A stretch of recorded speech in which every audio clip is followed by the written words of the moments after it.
Welcome to the Bucher and Friends podcast, co-starring 10-year NBA center Ryan Hollins. Couple bump fakes, leans in, shot blocked by Ryan Hollins. Hollins sent that into the third row. 6 rebounds and 8 assists. Hollins climbs the stairs. Down the floor. Ryan Hollins! He is the high jumper! That's what I want to see. Give me some gunpowder and throw the hammer down. And now, here is your host, Let's send it over to Rick Bucher. Rick Bucher.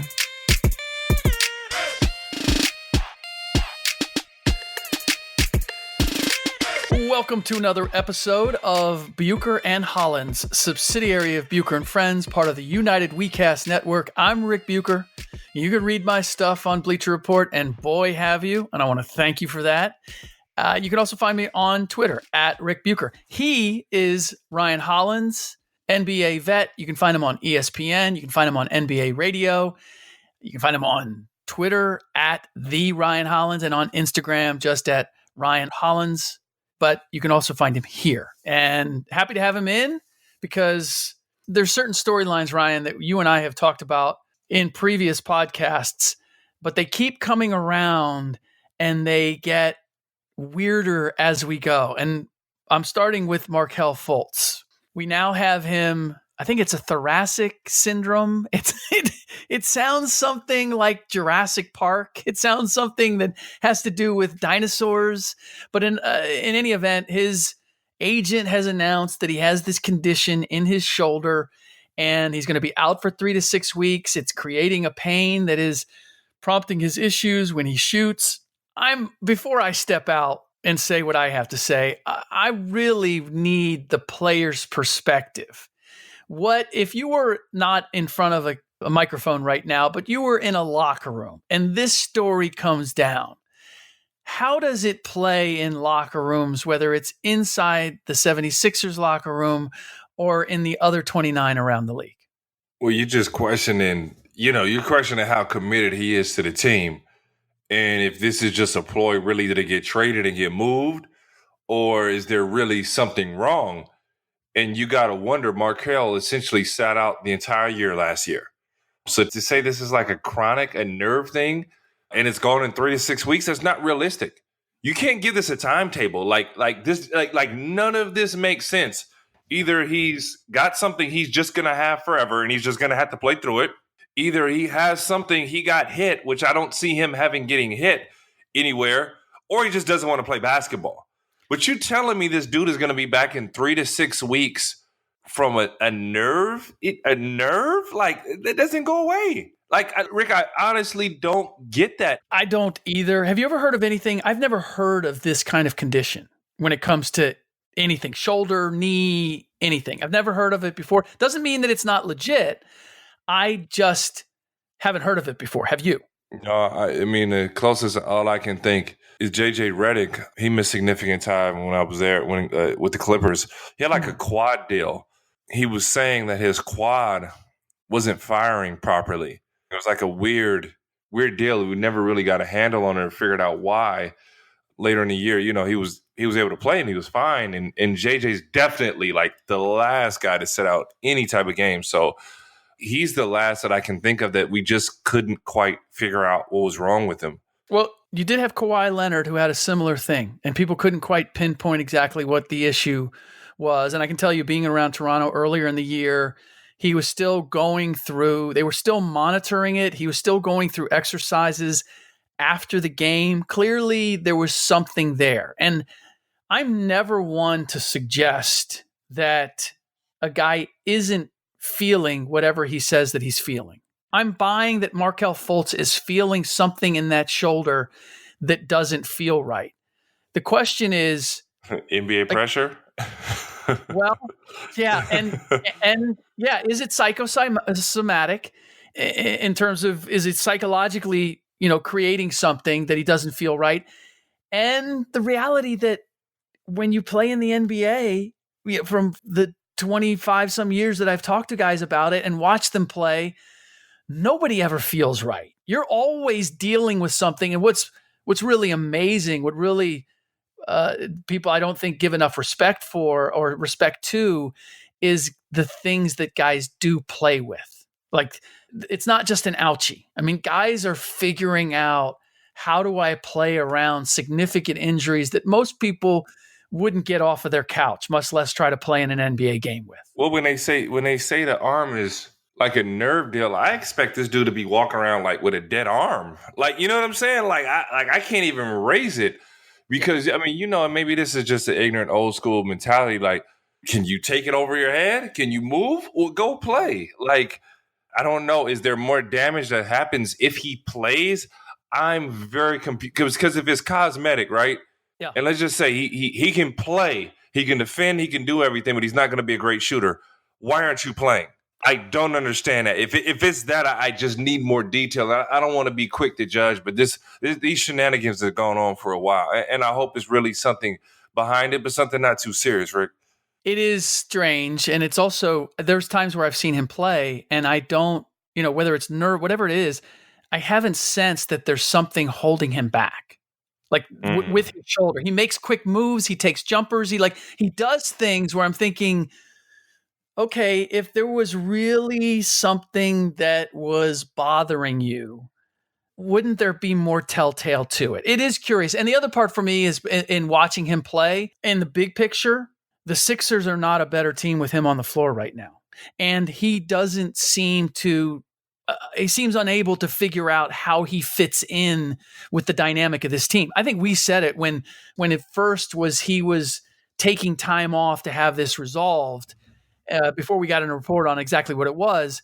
TJ McConnell now was getting more time. And I was thinking, you know what? They're a better team. I'm not saying TJ McConnell is necessarily a better player, but he's a better fit with this team than Markelle Fultz is, because I think you're the one who said it. He's not a point guard. Everybody keeps talking about, like, where's he going to go? What teams he going to join? And looking at teams that need point guards. He's not a point guard. He's a scoring guard. So I hope they figure it out. There's a lot of suspicious elements surrounding that. And I don't think that we're being unfair in pointing that up. He just doesn't even look happy playing the game right now. Well, Jimmy Butler shows up and he's hurt. This happened, and it wasn't just McConnell playing. Jimmy Butler shows up and you hurt. I don't know, man. It just, like, I got to see you get knocked down. I got to see you hit the floor. I got to see a hard foul in which, like, my shoulders are screwed up right now. I haven't missed the game. They never came out of place, but, like, I've been hit a few times where they don't work the same. Sure. Well, I'm working on a project with Brian Grant. Brian Grant got a surgery almost every year that he was, I think he averaged a surgery a year overall for his 12-year NBA career. Golly. Yeah, and he had the major ones. He had shoulder, he had microfracture, you name it, he had it. And it's a matter of, can you, as a pro, can you find a way to function when you're not 100%? And there are some guys out there who can't. Chris Webber's always struck me that way.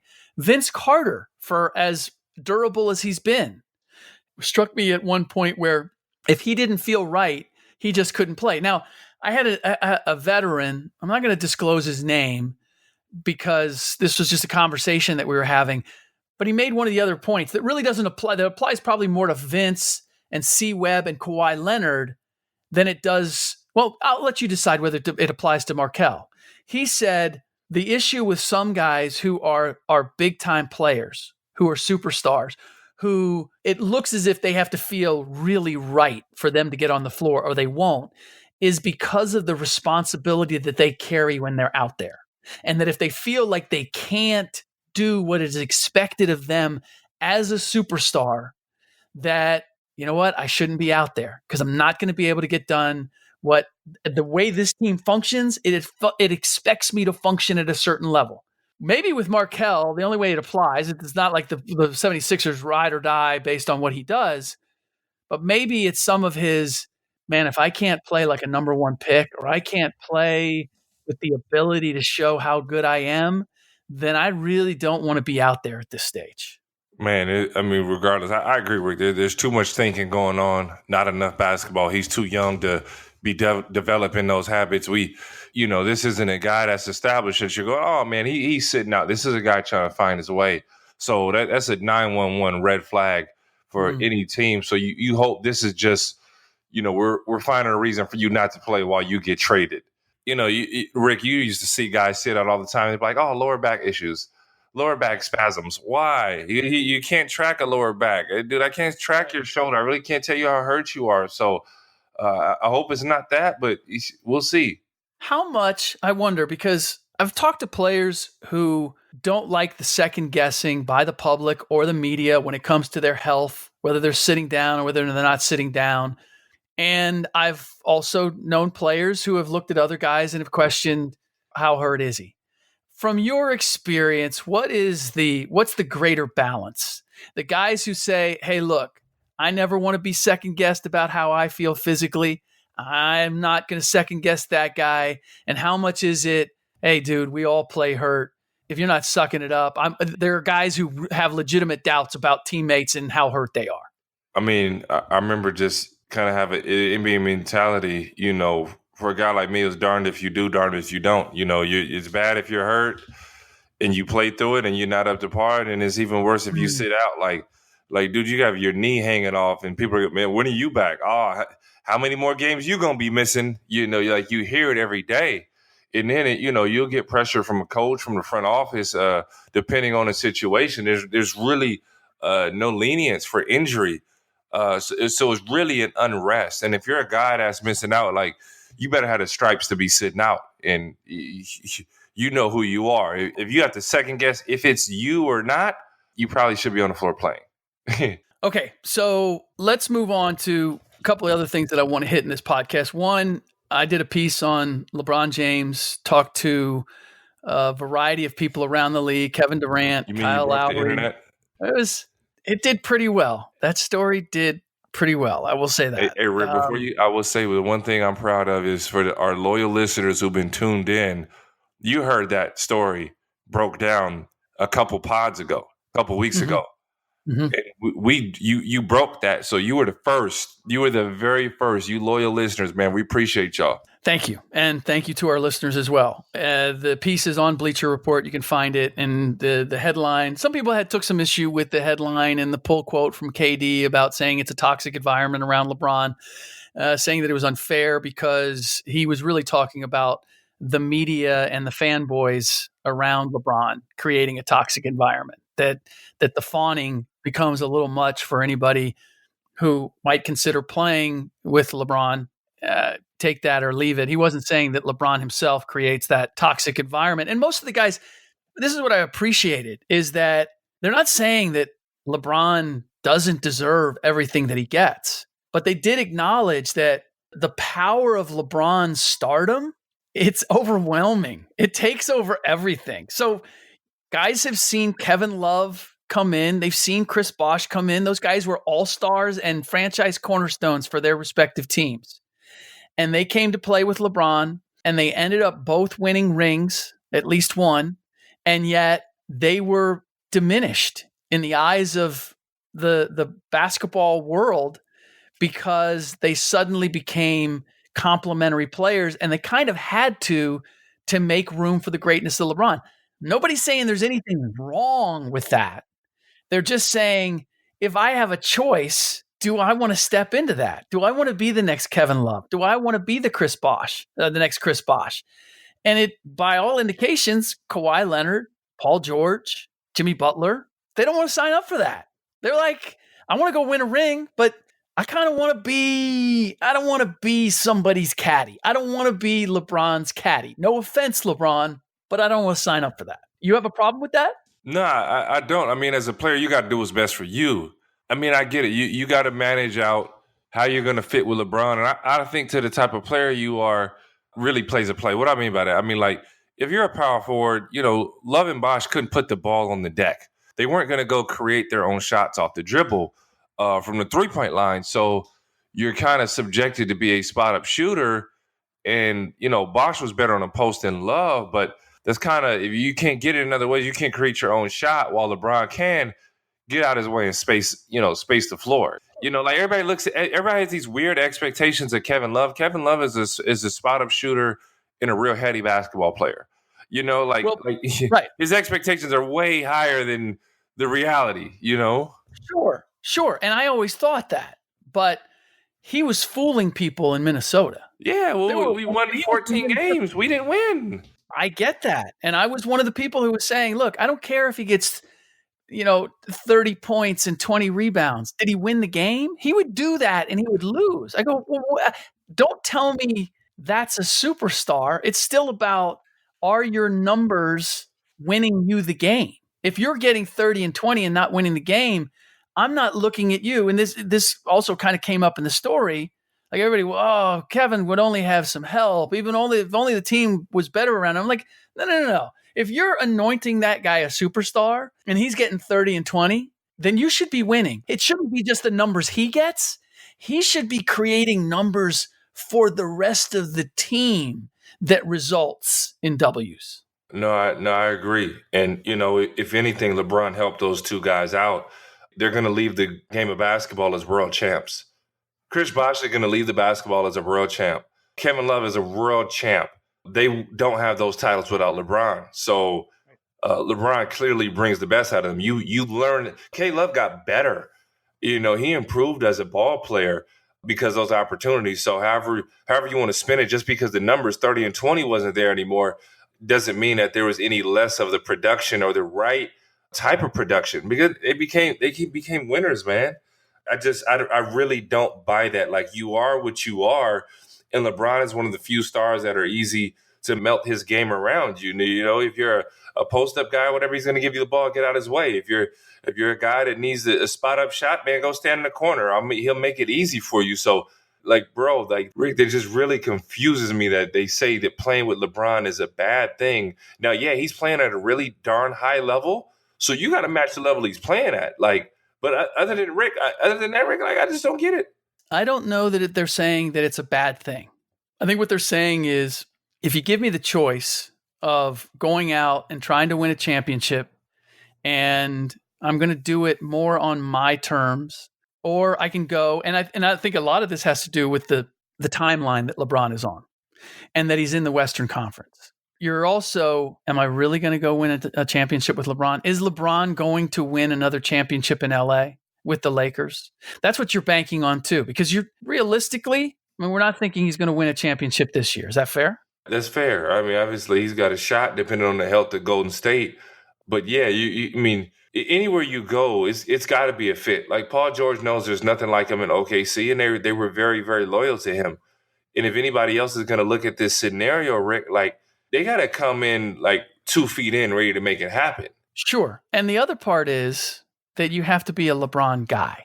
Like, the fact that LeBron didn't try to cultivate Paul George. He wasn't calling him. He wasn't recruiting him to come to LA. From everything I know, he never made a call. And PG got the message. Meanwhile, Russ is hanging out with him, hung out with him all year, all summer. He's like, you're my boy, right? Yeah, no, and LeBron is not shy about reaching out to somebody or putting out, putting a call. Yeah, no, he's not. No, you're right. And I think, also with Paul, he didn't want to be second fiddle, and he was thrown in that. And Oklahoma City was the team that took the risk. They stepped up and they made things happen. And ultimately, LA could miss out on Kawhi for the same reason.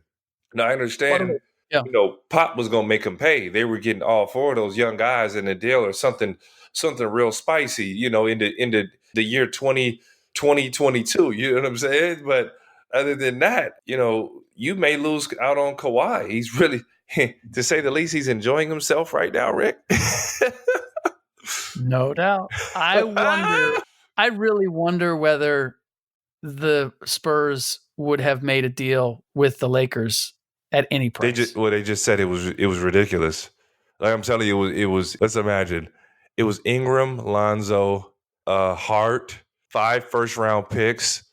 Yeah, okay. $2 million. Put it high enough, right? $2 million in cash considerations.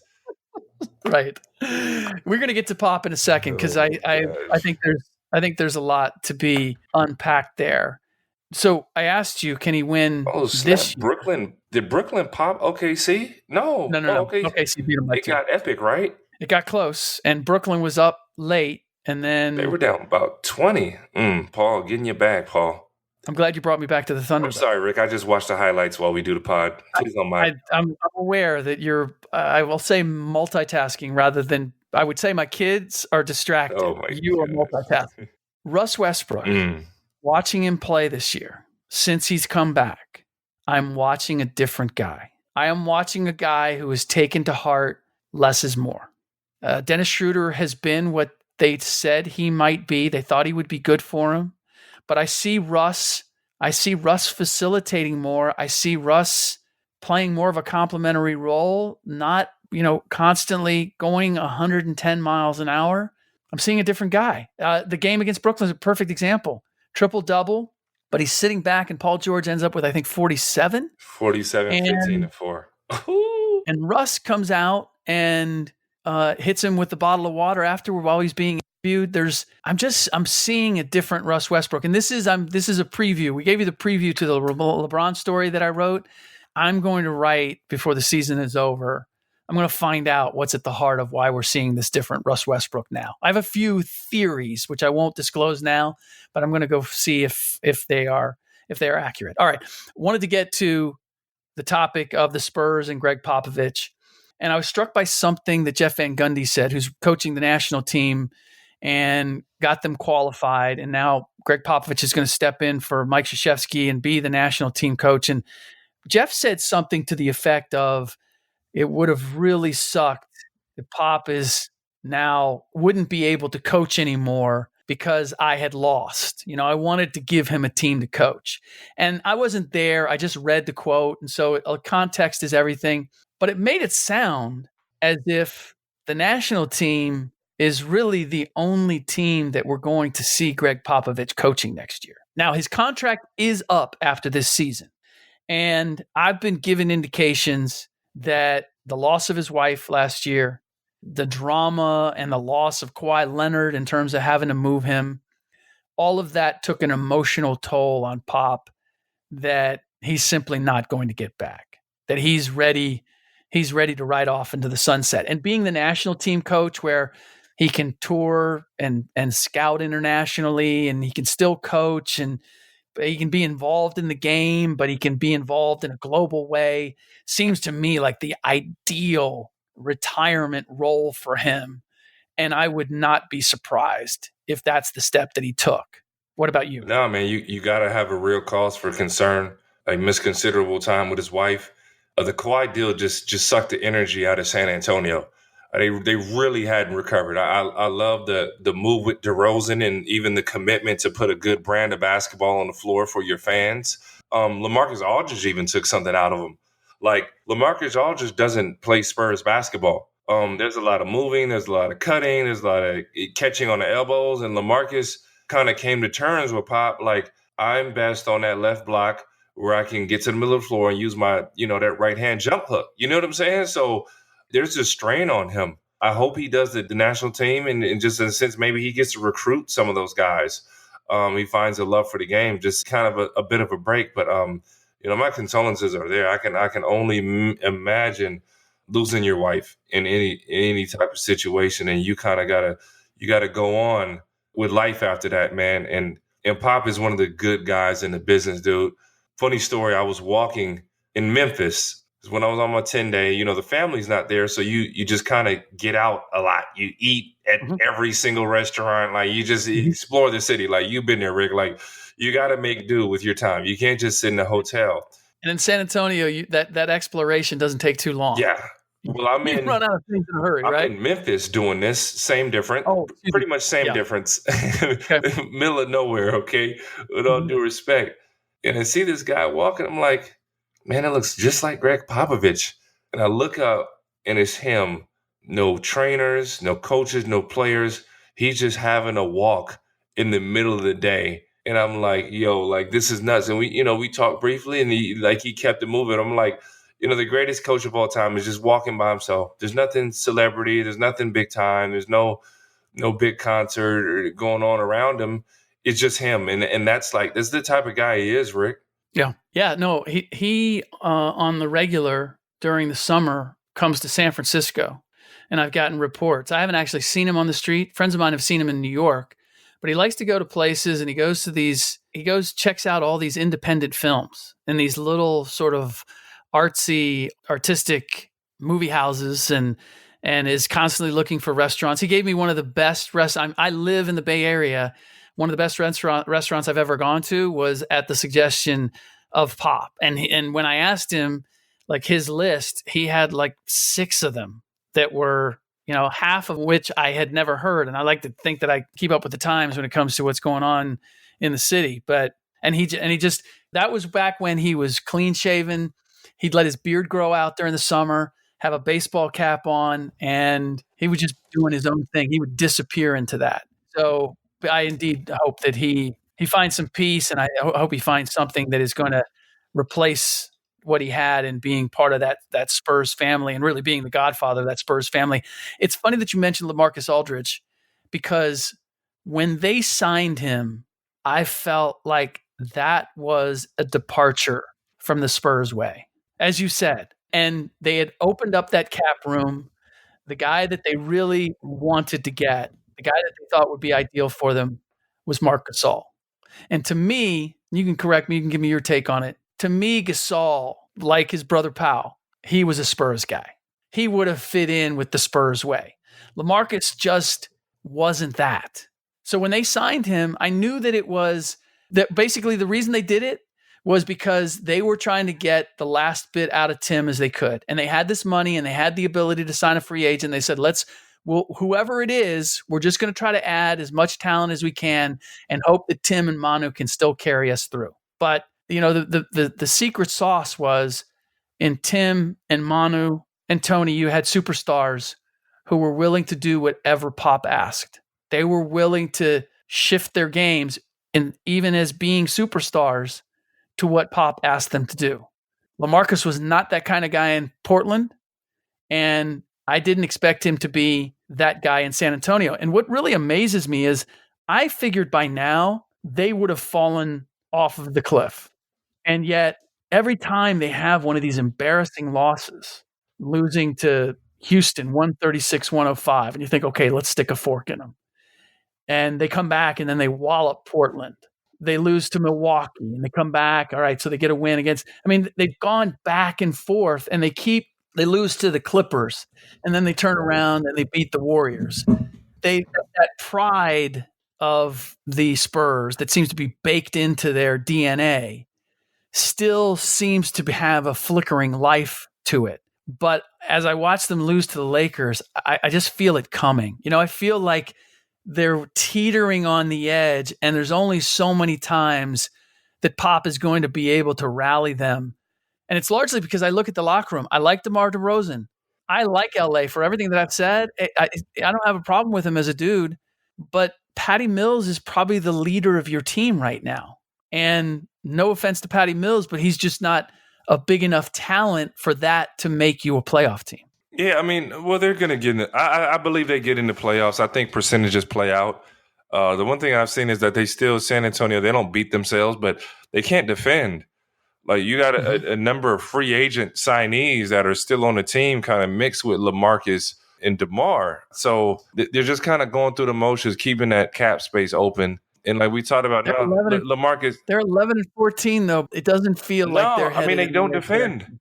Dude, they're not deep and they don't defend. But, they don't beat themselves. You kind of got to go take the game from them. In this LA game, they just had like they beat LA twice already. And then LeBron had to go off. But the Spurs don't beat themselves. They just can't match up with anybody, and they don't defend. And DeMar's getting his numbers. LaMarcus getting his numbers. They're playing really free, but they're still not. It's not like San Antonio. Like San Antonio, those guys were like Manu, Tim, the number of those guys. They're able to defend, Rick. Like, this team cannot guard you, but getting LaMarcus and DeMar DeRozan as the heads of your team, you're not getting two-way players in that sense. They're not committed on both ends the same way. The good and the bad of where the Spurs find themselves right now is that they are the second worst team in the entire Western Conference, but they are 2 games out of the 8th spot.